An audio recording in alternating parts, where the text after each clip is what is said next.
Bonjour à tous, ceci est une toute petite capsule vidéo qui vous permettra de finaliser tout seul comme des grands votre feuille d'exercice sur les applications. Alors pourquoi on a besoin de ça? Parce qu'on ne l'a pas écrit dans le cours, on ne l'a pas encore vu. Dans ce dernier exercice, je vous parle d'essayer de trouver une bijection réciproque. On n'a pas encore vu cette notion, donc écrivons-la dans le cours. Définition, c'est une définition dans laquelle on va glisser quelques propriétés aussi. Celle de la bijection réciproque. Alors pour parler de bijection réciproque, d'abord il faut partir d'une bijection, donc d'une application bijective.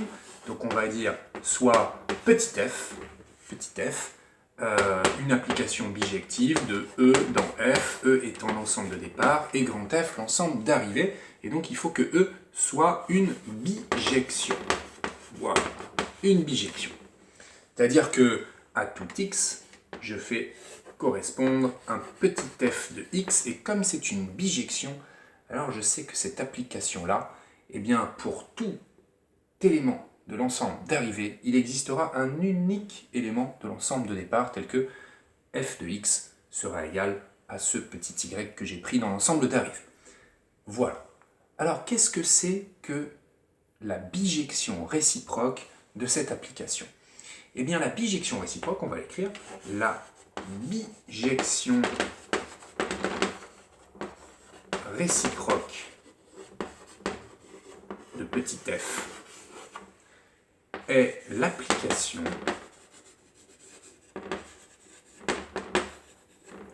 Alors, c'est l'application qui, à tout élément de grand F, fait correspondre son unique antécédent par petit f. C'est l'application qui, à tout élément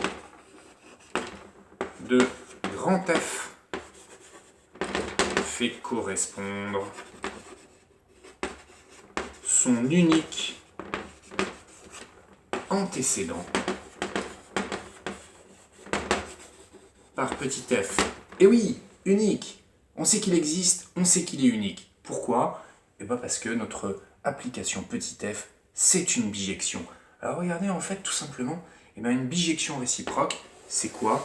C'est de faire le chemin inverse, c'est-à-dire de partir du y ici, et puis de lui associer le petit x, qui était son unique antécédent par la bijection.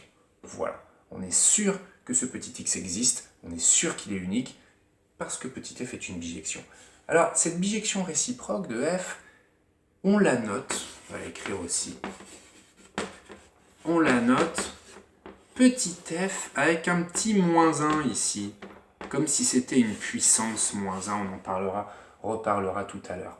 Voilà comment on note cette bijection réciproque. Donc je répète, il s'agit, quand j'ai une application petit f, eh bien, non pas de passer de x à y, mais de faire le chemin inverse, c'est-à-dire de passer de y à x. Qu'est-ce que ça donne au niveau de mes patates, rappelez-vous? Parce que rappelez-vous que les bijections, on les a vues aussi en termes de patates, avec des représentations type diagramme. On se rappelle qu'une bijection, c'est que à tout élément de grand E, je fais correspondre un unique élément de grand F, mais tel que tous les éléments de grand F possèdent un unique antécédent par mon application. Donc la bijection réciproque d'une telle bijection, c'est tout simplement mettre mes flèches dans l'autre sens. Mettre mes flèches à l'envers, voilà ce que c'est qu'une bijection réciproque. Ok? Alors, petite remarque, ou alors petit exemple. Ouais, petite remarque. Petite remarque. Ou petite propriété. D'abord. Propriété. Au pluriel. Propriété. Soit petit f, une bijection. Donc j'ai pas besoin de dire soit f-1 sa bijection réciproque, parce que je sais que de fait elle existe, et que c'est comme ça qu'on la note, f-1. Donc ok, bijection réciproque. Alors, qu'est-ce que j'ai comme propriété en faisant des compositions? J'ai f-1 rond f, qui est égal à quelque chose de spécial, et j'ai aussi f rond f-1, qui est égal à quelque chose de spécial. Ce quelque chose de spécial, c'est quoi? Partons d'un élément de E et appliquons-lui l'application f. On atterrit dans grand F, donc on atterrit avec un élément de grand F. Et puis ensuite, on lui applique l'application bijection réciproque, ça veut dire qu'on revient en arrière, on revient au départ. Donc finalement, on réatterrit sur notre élément de grand E duquel on était parti. Donc au final, qu'est-ce qu'on a fait? On n'a rien changé, il ne s'est rien passé. Alors comme il ne s'est rien passé, ça s'appelle l'application identité, et on la précise, cette application identité, en écrivant le nom de l'ensemble de départ, ici, qui était grand E. Donc identité de grand E. Voilà ce que c'est que la composition de f-1 rongé, c'est-à-dire j'applique d'abord la fonction f, l'application f, puis l'application bijection réciproque. Alors, ici, c'est pas la même chose, pas tout à fait la même chose, parce que je pars ici d'un élément de grand F, en premier, et je lui applique la bijection réciproque, donc je vais réatterrir dans grand E avec un unique élément. Et ensuite, une fois que je l'ai récupéré, je compose par petit f mon application qui cette fois va dans le bon sens, qui va me faire retourner dans grand F, et donc retourner dans grand F en retombant sur exactement le même objet, le même élément qui était dans mon ensemble de départ. Donc finalement, pareil, ça ne bouge pas, mais par contre je suis parti d'un élément de grand F, donc ceci est l'identité de grand F.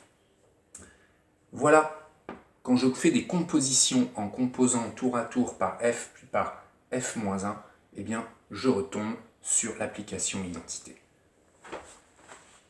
Petite remarque désormais, avant les exemples. Une remarque de notation. Et juste avant, quand même, pour que ce soit bien clair, ces histoires d'identité. L'identité de E, qu'est-ce que c'est? C'est une application qui va de E dans E et qui à X lui associe lui-même. D'accord? Je le précise parce que je ne l'ai pas fait. L'identité de F, c'est une application qui va de F dans F et qui a un X de F lui associe lui-même. Voilà ce que c'est que l'identité. Donc pour vous, l'identité la plus connue, c'est l'identité de R. C'est en fait la fonction, ce que vous appelez f de x égale x. C'est l'identité de R. D'accord? Ça ne bouge pas. Petite remarque sur les notations. Remarque notation. Attention, danger, parce que cette espèce de puissance moins 1, on l'a déjà vu. On l'a déjà vu il y a quelques semaines, rappelez-vous. Attention aux notations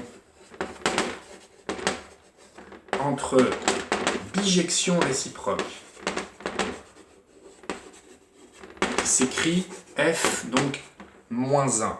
C'est un peu maladroit, c'est la seule chose qu'on a trouvée pour parler de cette bijection réciproque. À ne pas confondre avec l'image réciproque, rappelez-vous, qui s'écrit aussi f-1. Mais alors attention, parce qu'une image réciproque ne s'écrira jamais f-1 tout seul. Parce qu'une image réciproque, c'est toujours l'image réciproque d'un ensemble E ou A par exemple. Voilà, ça c'est l'image réciproque de A. Attention, ceci n'a rien à voir, absolument rien à voir. Vaguement, mais il n'y a pas d'idée de bijection là-dedans, du tout. Alors que ça, c'est une bijection. Toujours, dès que vous voyez le nom d'une fonction avec une puissance moins 1, vous dites « Ah, ça c'est une bijection ». Ok. Et enfin, à ne pas confondre bien sûr non plus avec l'inverse. Avec l'inverse pour vous, pour l'instant, l'inverse d'un nombre réel non nul. L'inverse d'un élément de R étoile. L'inverse d'un élément de R étoile, qu'on écrit 1 sur x, on peut aussi écrire x puissance moins 1. Attention, il y a des puissances moins 1 qui apparaissent, mais elles n'ont pas du tout la même signification. Et peut-être que celle qui est la plus embêtante, la plus galvaudée, celle qui est vraiment peut-être mal notée, c'est celle-là. Parce qu'attention, l'inverse et la réciproque, c'est pas la même chose. Alors, rappelez-vous, par exemple, quand on a des flèches comme ça, voilà, si on veut faire le trajet à l'envers, ça s'appelle la réciproque, comme bijection réciproque, mais on ne met pas un moins 1 ici. Non, on l'écrit dans l'autre sens, la flèche. Voilà, on comprend que c'est le sens réciproque. Eh bien, peut-être que la bijection réciproque, on aurait pu trouver une notation qui donne cette idée de faire la chose à l'envers, comme écrire un F à l'envers, ce qui n'est pas terrible. Ou mettre une flèche à l'envers, c'est pas terrible non plus, ça fait penser au vecteur. Bref, on n'a rien trouvé d'autre de mieux que de mettre ça. Mais attention, vous ferez dorénavant attention entre ces trois notions. Enfin, j'aimerais qu'on donne un exemple, peut-être de bijection réciproque. Ouais, donc exemple, peut-être même deux exemples. Si je prends l'application petit f de R dans R, il y a x associe 2x. Voilà. Il serait facile de prouver que cette application est bijective. Alors, rappelez-vous, pour prouver qu'une application est bijective, on peut essayer de partir d'un élément de l'ensemble d'arrivée et montrer que tout élément de l'ensemble d'arrivée, il possède un unique antécédent. On peut le faire comme ça. Ça nous donnera d'ailleurs quelque chose d'intéressant pour notre bijection réciproque. Sinon, ce qu'on peut faire aussi, c'est essayer de travailler avec le tableau de variation de cette application et puis constater que dans notre tableau de variation, on aura une flèche de stricte croissance et on pourra appliquer le théorème, en tout cas le corollaire du théorème des valeurs intermédiaires pour pouvoir dire, bah oui, moi ici, ma fonction, à tout élément de moins l'infini plus l'infini, je sais qu'il va exister un unique antécédent que je peux appeler alpha, donc je suis bien en présence d'une bijection. Bref, ça c'est bijectif. Hein. F bijective. Alors sa bijection réciproque, comment je la trouve? La bijection réciproque, parce que je sais qu'elle existe puisque f est bijective, ça va être essayer de trouver le chemin inverse. Comment je passe de ceci à ceci? Donc comment je fais en pratique? En pratique, je pars d'un élément y de mon ensemble d'arrivées comme étant une image, c'est-à-dire y égale 2x, et ce que je fais, c'est que j'essaie de résoudre cette équation, et je sais qu'elle aura une unique solution, si tant est que je pars d'un y qui est dans mon ensemble d'arrivées. Donc, ça veut dire quoi? Ça veut dire que, ici, en partant d'un élément y de R, j'écris ma petite équation, j'essaie de trouver x en fonction de y. C'est très facile à résoudre, il suffit que je divise par 2. Donc 1 demi de y.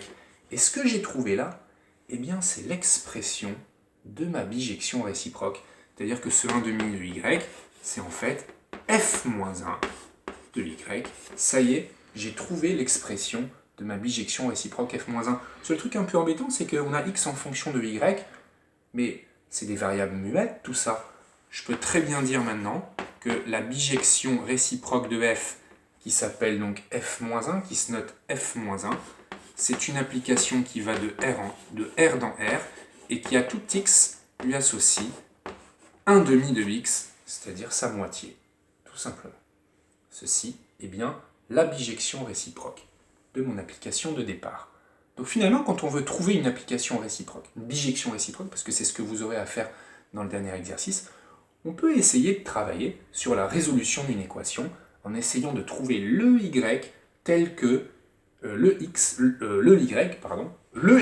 vais y arriver, tel que f de x égale y. Et on sait qu'il est unique, et on sait qu'on y arrivera. Et on peut être sûr qu'il est unique en amont, en prouvant d'abord que l'application est bijective. Et ceci peut-être grâce à ses variations. Voilà. Deuxième exemple qui peut être intéressant aussi, un exemple vraiment de cours de cette année. Je vais parler bien évidemment de l'exponentielle.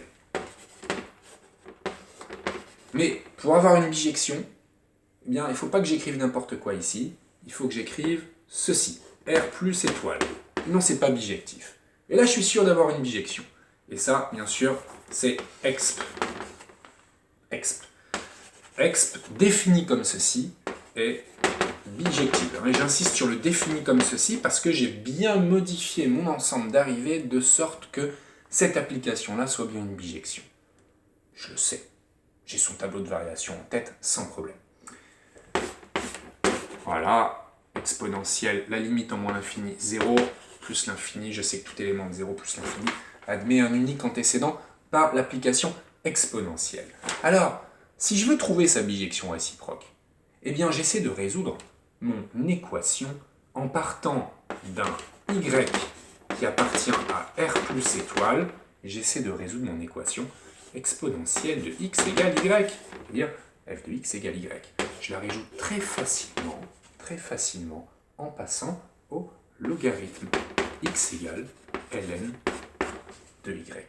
En faisant attention que j'ai bien le droit de le faire, mais oui, mon y il est strictement positif.